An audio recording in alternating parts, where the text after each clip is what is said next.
हर हर महादेव सभी को। भारतवर्ष में एक प्रतापी और दानी राजा राज्य करता था। वह नित्य गरीबों और ब्राह्मणों की सहायता करता था। यह बात उसकी रानी को अच्छी नहीं लगती थी। वह ना तो गरीबों को दान देती और ना ही भगवान का पूजन किया करती थी, और राजा को भी दान देने से मना कर दिया करती थी। एक दिन राजा शिकार खेलने के लिए वन को गए तो रानी महल में अकेली थी। उस समय बृहस्पति देव साधु का वेश बनाकर राजा के महल में भिक्षा के लिए गए और भिक्षा मांगी। रानी ने भिक्षा देने से इनकार कर दिया और कहा कि हे साधु महाराज, मैं तो दान पुण्य से तंग आ गई हूँ। मेरा पति सारा धन लुटाते रहते हैं। मेरी इच्छा है कि हमारा सारा धन नष्ट हो जाए, फिर ना रहेगा बांस और ना ही बजेगी बांसुरी। साधु ने कहा, देवी तुम तो बड़ी विचित्र हो।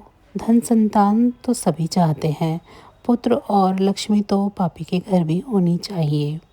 यदि तुम्हारे पास अधिक धन है तो भूखों को भोजन करा दो, प्यासों के लिए प्याऊ बनवाओ, मुसाफिरों के लिए धर्मशालाएं खुलवाओ। जो निर्धन अपनी कुंवारी कन्या का विवाह नहीं कर सकते हैं उनका विवाह करा दो। ऐसे कई और काम हैं जिनके करने से तुम्हारा यश लोक परलोक में फैलेगा। परंतु रानी पर उपदेश का कोई प्रभाव न पड़ा। वह बोली, महाराज आप कुछ ना कुछ कहें, कुछ ना समझाएं। मैं ऐसा धन नहीं चाहती जो हर जगह बांटती फिरूं। साधु ने उत्तर दिया, यदि तुम्हारी ऐसी ही इच्छा है तो तथास्तु। तुम ऐसा करना कि बृहस्पतिवार को घर लीपकर पीली मिट्टी से अपना सर धोकर स्नान करना, भट्टी चढ़ाकर कपड़े धोना। ऐसा करने से आपका सारा धन नष्ट हो जाएगा। इतना कहकर वह साधु महाराज वहाँ से अलोप हो गए। साधु के अनुसार कई बातों को पूरा करते हुए रानी को केवल 3 बृहस्पतिवार ही बीते थे कि उसकी समस्त धन संपत्ति नष्ट हो गई। भोजन के लिए राजा का परिवार तरसने लगा। तब एक दिन राजा ने रानी से बोला कि हे रानी, तुम यहीं रहो। मैं दूसरे देश में जाता हूँ क्योंकि यहाँ तो सभी लोग मुझे जानते हैं, इसीलिए मैं कोई ऐसा छोटा कार्य नहीं कर सकता। ऐसा कहकर राजा प्रदेश चला गया। वहाँ एक जंगल से लकड़ी काट कर लाता और शहर में बेचता। इस तरह वह अपना जीवन व्यतीत करने लगा। इधर राजा के प्रदेश जाते ही रानी और दासी दुखी रहने लगे। एक बार जब रानी और दासी को 7 दिन तक भोजन के बिना रहना पड़ा तो रानी ने अपनी दासी से कहा, हे दासी, पास ही के नगर में मेरी बहन रहती है। वह बड़ी ही धनवान है, तो उसके पास जाकर कुछ ले आ ताकि थोड़ी बहुत गुजर बसर हो जाए। दासी रानी की बहन के पास गई। उस दिन गुरुवार था और रानी की बहन उस समय बृहस्पतिवार की व्रत कथा सुन रही थी। दासी ने रानी की बहन को अपने रानी का संदेश दिया, लेकिन रानी की बड़ी बहन ने कोई उत्तर नहीं दिया। जब दासी को रानी की बहन से कोई उत्तर नहीं मिला तो वह बहुत दुखी हुई और उसे क्रोध भी आया। दासी ने वापस जाकर अपनी रानी को सारी बातें बता दी। सुनकर रानी ने अपने भाग्य को कोसा। उधर रानी की बहन ने सोचा कि मेरी बहन की दासी आई थी, परंतु मैं उससे नहीं बोली। इस पर वह बहुत दुखी हुई होगी। कथा सुनकर और पूजन समाप्त करने पर वह अपनी बहन के घर आई और कहने लगी, हे बहन, मैं बृहस्पतिवार का व्रत कर रही थी।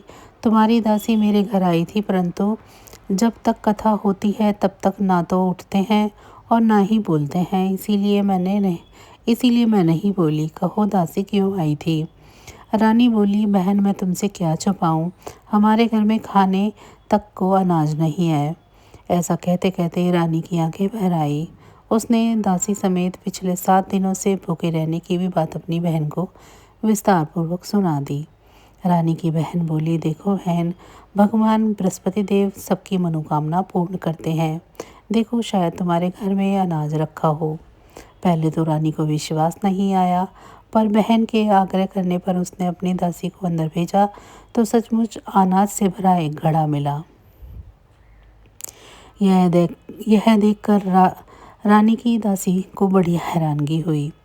दासी रानी से कहने लगी कि हे रानी, जब हमको भोजन नहीं मिलता था तो हम व्रत नहीं करते थे, इसीलिए क्यों न इनसे व्रत और कथा की पूरी विधि पूछ ली जाए ताकि हम भी व्रत कर सकें। तब रानी ने अपनी बहन से बृहस्पतिवार व्रत की कथा के बारे में पूछा।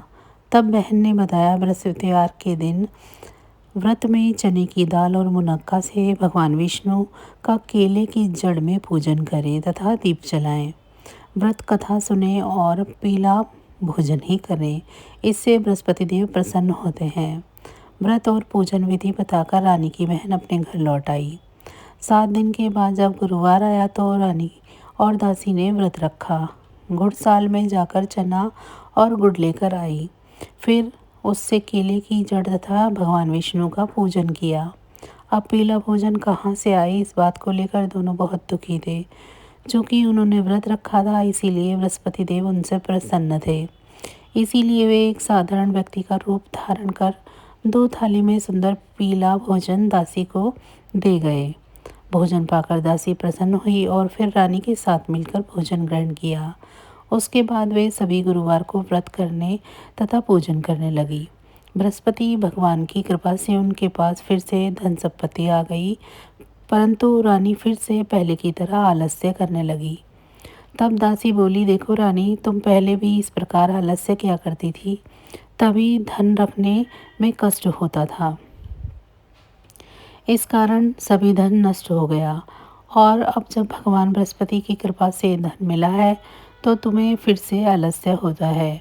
रानी को समझाते हुए दासी कहती है कि बड़ी मुसीबतों के बाद हमने यह धन पाया है, इसीलिए हमें दान पुण्य करना चाहिए, भूखे मनुष्यों को भोजन कराना चाहिए और धन को शुभ कार्यों में खर्च करना चाहिए, जिससे तुम्हारे कुल का यश बढ़ेगा, स्वर्ग की प्राप्ति होगी और पितृ प्रसन्न होंगे। दासी की बात मानकर रानी अपना धन शुभ कार्यों में खर्च करने लगी, जिससे पूरे नगर में उसका यश फैलने लगा। बृहस्पतिवार व्रत कथा के बाद श्रद्धा के साथ आरती की जानी चाहिए। इसके बाद प्रसाद बांटकर उसे ग्रहण करना चाहिए। एक दिन राजा दुखी होकर जंगल में एक पेड़ के नीचे आसन जमाकर बैठ गया। वह अपनी दशा को याद करके व्याकुल होने लगा। बृहस्पतिवार का दिन था। एकाएक उसने देखा कि निर्जन वन में एक साधु प्रकट हुए। वह साधु वेश में स्वयं बृहस्पति देवता थे।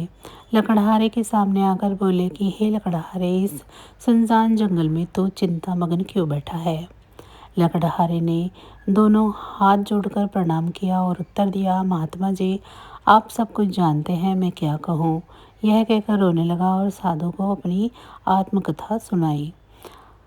महात्मा जी ने कहा, तुम्हारी स्त्री ने बृहस्पति के दिन बृहस्पति भगवान का निरादर किया है, जिसके कारण रुष्ट होकर उन्होंने तुम्हारी यह दशा कर दी है। अब तुम चिंता को दूर करके मेरे कहने पर चलो तो तुम्हारे सभी कष्ट दूर हो जाएंगे और भगवान पहले से भी अधिक संपत्ति देंगे। तुम बृहस्पति के दिन कथा किया करो। 2 पैसे के चने मुनक्का लाकर उसका प्रसाद बनाओ और शुद्ध जल से लोटे में शक्कर मिलाकर अमृत तैयार करो। कथा के पश्चात अपने सारे परिवार और सुनने वाले प्रेमियों में अमृत व प्रसाद बांटकर आप भी ग्रहण करो। ऐसा करने से भगवान तुम्हारी सभी मनोकामनाएं पूरी करेंगे। साधु के ऐसे वचन सुनकर लकड़हारा बोला कि हे प्रभु, मुझे लकड़ी बेचकर इतना पैसा नहीं मिलता जिससे भोजन के उपरांत कुछ बचा सकूं। मैंने रात्रि में अपनी स्त्री को व्याकुल देखा है। मेरे पास कुछ भी नहीं जिससे मैं उसकी खबर मंगा सकूं। साधु ने कहा, हे लकड़हारे, तुम किसी बात की चिंता मत करो। बृहस्पति के दिन तुम रोजाना की तरह लकड़ियां लेकर शहर को जाओ। तुमको रोज से दोगुना धन प्राप्त होगा, जिससे तुम भली भांति भोजन कर लोगे तथा बृहस्पति देव की पूजा का सामान भी आ जाएगा। इतना कहकर साधु अंतर ध्यान हो गए। धीरे धीरे समय व्यतीत होने लगा। फिर वही बृहस्पति का दिन आया। लकड़हारा जंगल से लकड़ी काटकर किसी शहर में बेचने गया। उसे उस दिन और दिन से अधिक पैसा मिला। राजा ने चना गुड़ आदि ला कर गुरुवार का व्रत किया। उसी दिन से उसके सभी कलेश दूर हुए। परंतु जब दोबारा गुरुवार का दिन आया तो बृहस्पतिवार का व्रत करना भूल गया। इस कारण बृहस्पति भगवान नाराज हो गए। उस दिन उस नगर में राजा ने विशाल यज्ञ का आयोजन किया था तथा शहर में यह घोषणा कर दी गई थी कि कोई भी मनुष्य अपने घर में भोजन न बनवावे, न आग जलवावे। समस्त जनता मेरे यहाँ भोजन पर आए। इस आज्ञा को जो नहीं मानेगा उसे फांसी की सजा दी जाएगी। इस तरह की घोषणा संपूर्ण नगर में करवा दी गई। राजा की आज्ञा के अनुसार शहर के सभी लोग भोजन करने आए, लेकिन लकड़हारा कुछ देर से पहुंचा, इसीलिए राजा उसको अपने साथ घर लिवा ले गए और ले जाकर भोजन करा रहे थे तो रानी की दृष्टि उस खूंटी पर पड़ी जिस पर उसका हार लटका हुआ था। वह वहाँ पर दिखाई नहीं दिया। रानी ने आश्चर्य किया कि मेरा हार इस मनुष्य ने चुरा लिया है। उसी समय सिपाहियों को बुलाकर उसको कारागार में डलवा दिया। जब लकड़हारा कारागार में पड़ गया और बहुत दुखी होकर विचार करने लगा कि न जाने कौन से पूर्व जन्म के कर्म से मुझे यह दुख प्राप्त हुआ है, और उसी साधु को याद करने लगा जो जंगल में मिला था। उसी समय तत्काल बृहस्पति देव साधु के रूप में प्रकट हुए और उसकी दशा को देखकर कहने लगे, अरे मूर्ख, तूने बृहस्पति देव की कथा नहीं करी, इस कारण तुझे ये दुख प्राप्त हुआ है। अब चिंता मत कर। बृहस्पतिवार के दिन कारागार के दरवाजे पर 4 पैसे पड़े मिलेंगे। उनसे तो बृहस्पति देव की पूजा करना, तेरे समस्त कष्ट दूर हो जाएंगे। बृहस्पतिवार के दिन उसे 4 पैसे मिले। लकड़हारा ने कथा कही। उसी रात्रि को बृहस्पति देव ने उस नगर के राजा को सपने में कहा कि हे राजा, तुमने जिस आदमी को कारागार में बंद किया है वह निर्दोष है, वह राजा है, उसे छोड़ देना। रानी का हार उसी खूंटी पर लटका है। अगर तू ऐसा नहीं करेगा तो मैं तेरे राज्य को नष्ट कर दूंगा। इस तरह रात्रि के सपन को देखकर राजा प्रातःकाल उठा और खूंटी पर हार देखकर लकड़हारे को बुलाकर क्षमा मांगी तथा लकड़हारे को योग्य सुंदर वस्त्र आभूषण देकर विदा किया। बृहस्पति देव की आज्ञा अनुसार लकड़हारा अपने नगर को चल दिया। राजा जब अपने नगर के निकट पहुंचा तो उसे बड़ा आश्चर्य हुआ। नगर में पहले से अधिक बाग, तालाब, कुएं तथा बहुत सी धर्मशालाएं, मंदिर आदि बन गई हैं। राजा ने पूछा कि यह किसका बाग है और धर्मशाला है। तब नगर के सब लोग कहने लगे कि यह सब रानी और दासी के हैं। तो राजा को आश्चर्य हुआ और गुस्सा भी आया। जब रानी ने ये खबर सुनी कि राजा आ रहे हैं तो उन्होंने बांदी से कहा कि हे दासी, देख राजा तुमको कितनी बुरी हालत में छोड़कर गए थे। हमारी ऐसी हालत देखकर वह लौट न जाएं, इसीलिए तो दरवाजे पर खड़ी हो जा। आज्ञा अनुसार दासी दरवाजे पर खड़ी हो गई। राजा आए तो उन्हें अपने साथ लिवा लाई।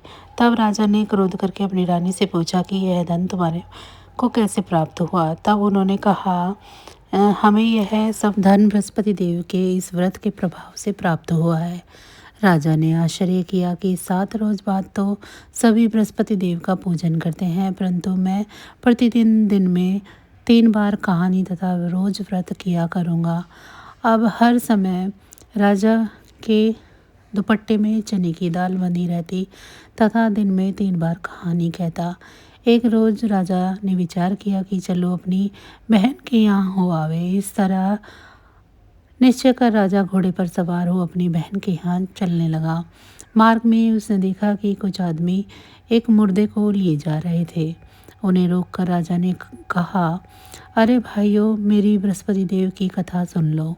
वे बोले, हमारा तो आदमी मर गया है, इसको अपनी कथा की पड़ी है। परंतु कुछ आदमी बोले, अच्छा कहो, हम तुम्हारी कथा भी सुनेंगे। राजा ने दाल निकाली और जब कथा आधी हुई तो मुर्दा हिलने लग गया, और जब तक कथा समाप्त हो गई तो राम राम करके मनुष्य उठकर खड़ा हो गया। आगे मार्ग में उसे एक किसान खेत में हल चलाता मिला। राजा ने उसे देख उससे कहा, अरे भैया, तुम मेरी बृहस्पतिवार की कथा सुन लो। किसान बोला, जब तक मैं तेरी कथा सुनूंगा तब तक तो 4 या जोत लूँगा। जा अपनी कथा किसी और को सुनाना। इस तरह राजा आगे चलने लगा।